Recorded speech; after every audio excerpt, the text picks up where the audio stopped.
I'm sure you've learned a lot since and through your training and experience, but it sounds though like through your experience with your parents and some of the mentors you had that helped you overcome your challenges and kind of get your life back on track, that you probably learned a lot right then about what works and what's needed. Absolutely. Absolutely. I mean, from my parents, I really learned, showing up predictably, consistently, authentically in a relationship is one of the critical elements of doing this work.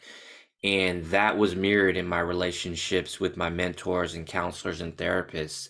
The one thing that I knew as a kid, even to some extent consciously, but of course reflecting on it as an adult, even more so, was that I was lucky to have some really talented and authentic mentors and adults in my life who I knew were safe. I knew that they were going to show up and be consistent. Everybody's a human being, everybody has bad days, but I knew who they were and I didn't have to tiptoe around them. And I knew ultimately they were there to help me. And that is one of the things that kind of continued to propel me forward.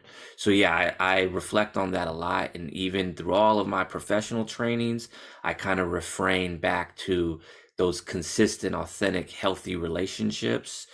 That's 80% of what I'm doing and what my staff are doing when we're working with young people who've been trauma impacted, who've been incarcerated. And even when we're teaching mindfulness, we still refrain to the relationship because that's what helps people feel safe enough to try a practice like mindfulness or other types of meditation.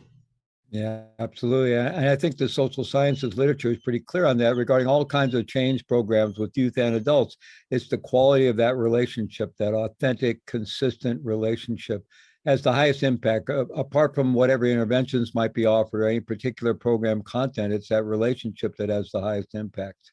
Absolutely. Absolutely. Mhm.